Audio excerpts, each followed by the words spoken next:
Hello, SACNAS. I want to introduce my mentor, an astounding scientist, teacher, personal career coach, and leader. Dr. Dana Crawford is an associate professor in the Department of Epidemiology and Biostatistics at Case Western Reserve University. Dana has pursued her own career with vigor and passion, a career that has emphasized human genetic research in underrepresented populations.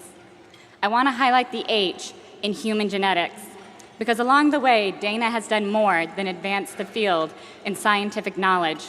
She has pushed herself, her lab, and her collaborators to be better stewards in the scientific community. She put a human face, on what it meant to be a scientist, a researcher in STEM, to push individuals and institutions to fund research in populations that didn't always have a face in biomedical research.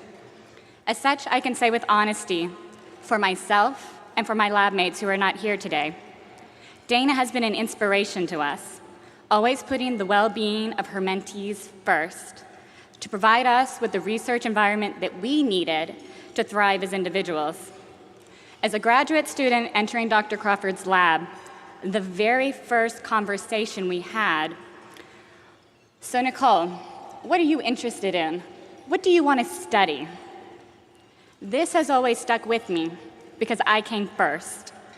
I inherited a mentor that encouraged me to widen my scientific perspectives, that supported me in developing the skills needed to be a professional researcher, and forgave my tendency to miss deadlines.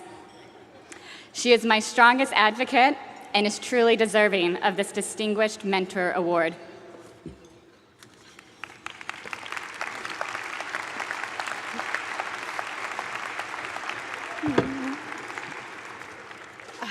So it is truly a shock and a deep honor to receive the 2014 SACNAS Distinguished Research Mentor Award. I first want to thank my graduate student, Nicole, for nominating me and for her very kind words.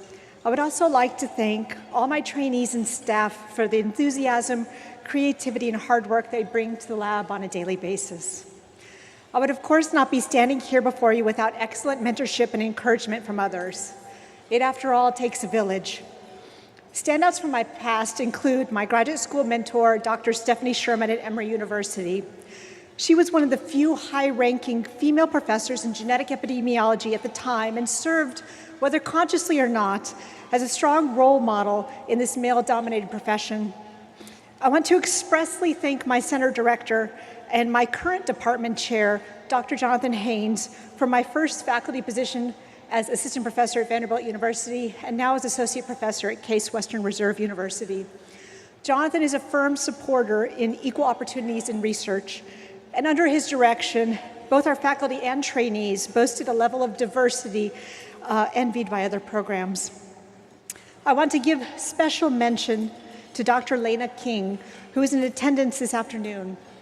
Lena, along with the late Dr. Andy Robertson, developed the Keystone Symposia Fellows Program, of which I was a fellow in 2010. This experience has been heavily influential on how I view my role as a mentor for both trainees as well as junior faculty. And finally, I want to thank my mom, Maria Graciela Robles Municha. Since infancy, my mom has been active in her daughter's education in the arts and sciences. Chemistry kits, microscopes, nature books, countless science projects, and music dominated our early education. In the wise words of Little Mix, Mama told me not to waste my life. She said, spread your wings, my little butterfly. I'm so fortunate to have had these early experiences that so many children do not receive for that. I thank you, Mom. Thank you.